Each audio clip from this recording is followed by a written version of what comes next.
Hello everyone, I am Dr. PSV Shanmukhi, Associate Professor, Department of Physics, Aditya University. Now I am going to explain about the extrinsic semiconductors.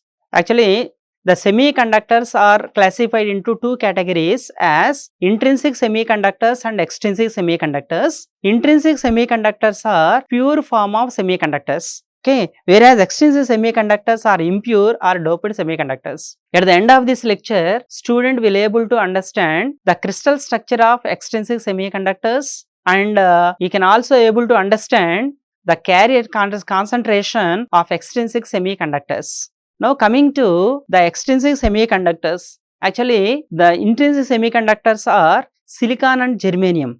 Already we know that. Whereas extrinsic semiconductors are impure semiconductors or doped semiconductors. They are of two types, N-type semiconductor and P-type semiconductor. So when do we get N-type semiconductor? When do we get a P-type semiconductor?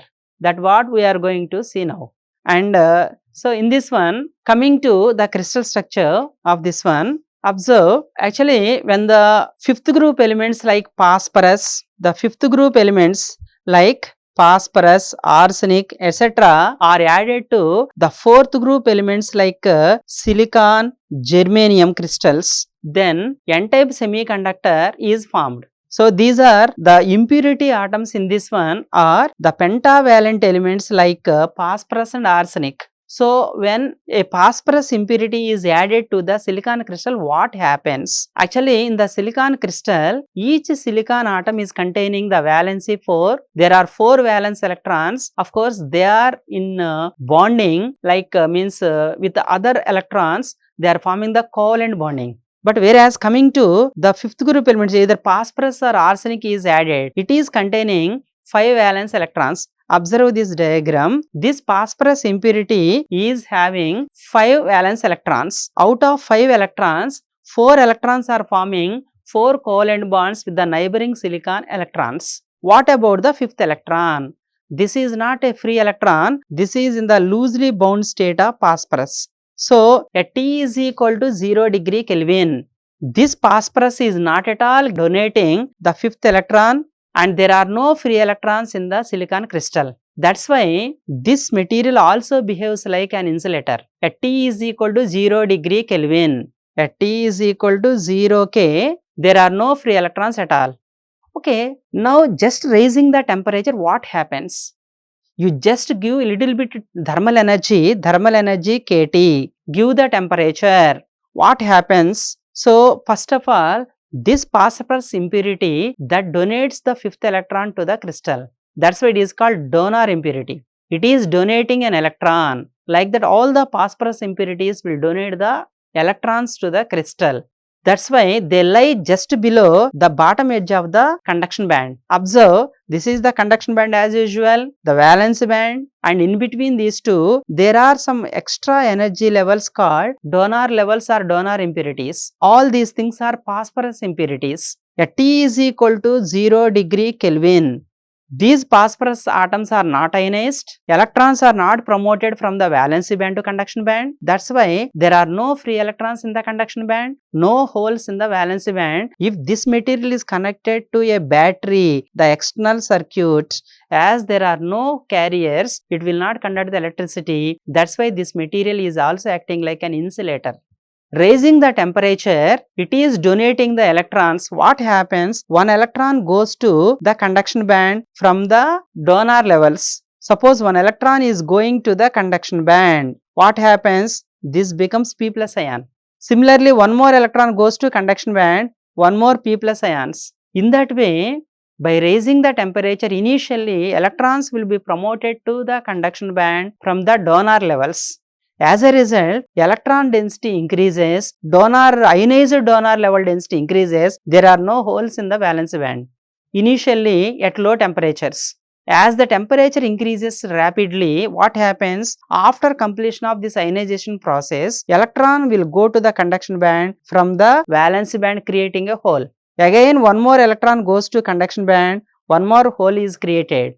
Here, electron density is very high and holes density is less. That's why electrons are called majority carriers, holes are called minority carriers. Electrons are negatively charged carriers. Moreover, the most of the current is mainly due to the negative charges. That's why this material is called N-type semiconductor. The negative type of carriers, electrons are responsible for electrical conduction. That's why this kind of extrinsic semiconductor is called N-type semiconductor. So, if you observe this diagram at T greater than 0 degree Kelvin, this is the carrier concentration expression. Nn, electron density in the conduction band Nn is equal to Nd plus Pn. Suffix N is representing N-type semiconductor. As usual, N is representing electron density, P is representing the holes density. What is this Nd plus? Nd plus is called ionized donor level density. So, the number of electrons is equal to number of ionized donor levels plus number of holes. For example, in this one there are 100 electrons. So, only 80 donor levels are ionized.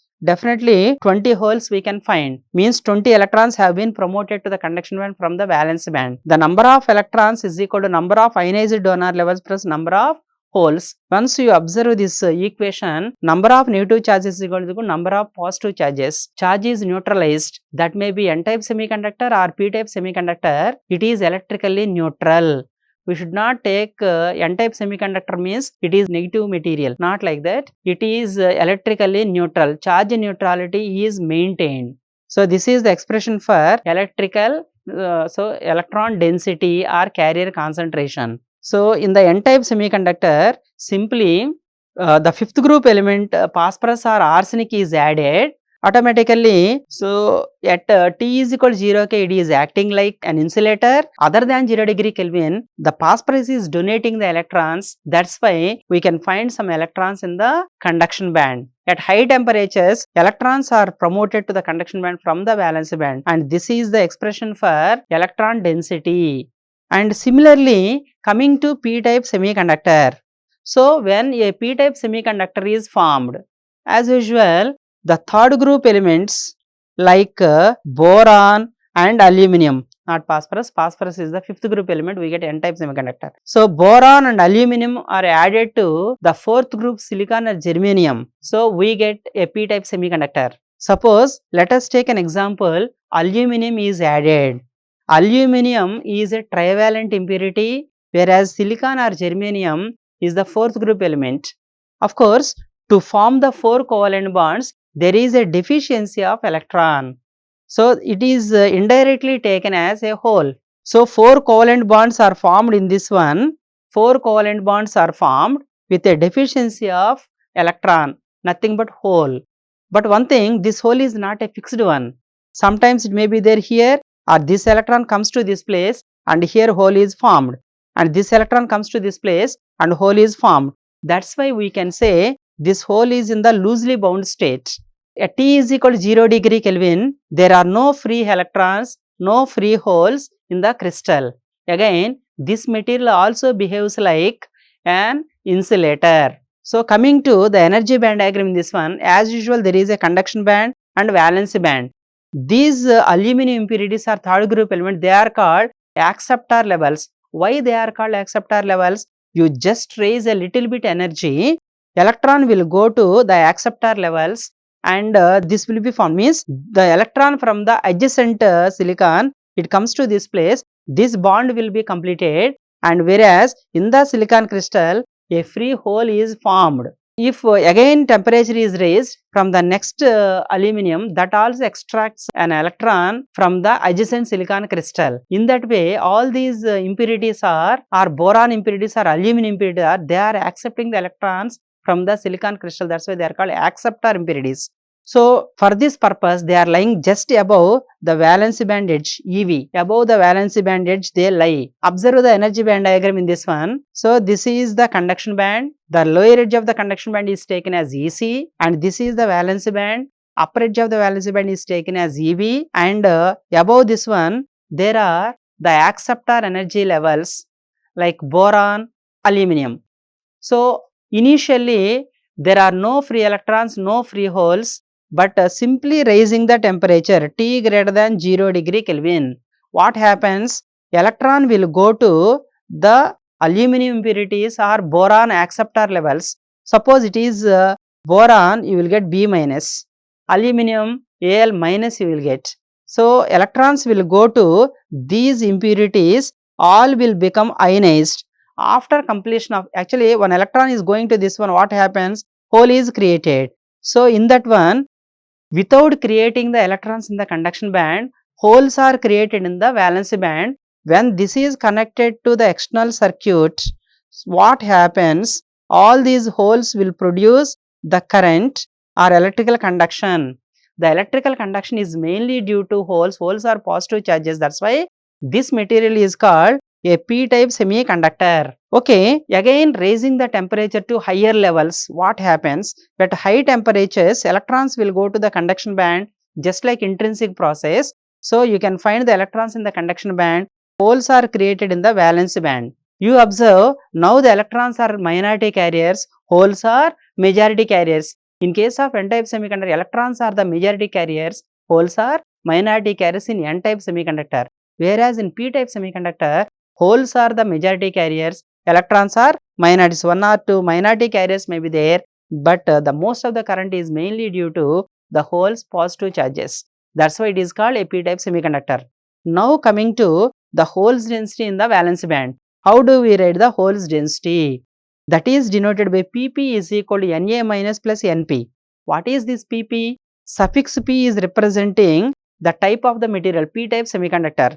Everywhere for holes density is taken as P, electron density is taken as N. Always holes lie in the valence band. So this Pp is equal to Na minus plus Np. What is this Na minus? Na minus is the acceptor level, ionized acceptor level density. So the number of holes in this one is equivalent to number of ionized acceptor levels, number of electrons.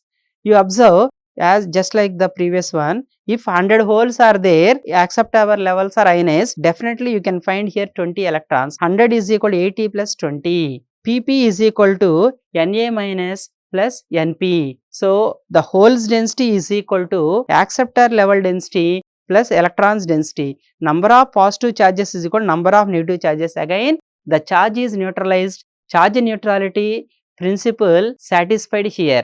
So this is the expression for the holes density. Coming to the summary of this one, what we have discussed in this one is the structure of the extrinsic semiconductors. First of all, the extrinsic semiconductors are impure semiconductors or doped semiconductors. They are of two types, n-type and p-type. N-type semiconductor is formed when the fifth group elements like phosphorus, arsenic, etc. are added to the fourth group silicon and germanium, and crystal structure we have seen. And later on, the energy band diagrams you have seen, and corresponding the electron density in the n-type semiconductor, holes density in the p-type semiconductor also we have seen.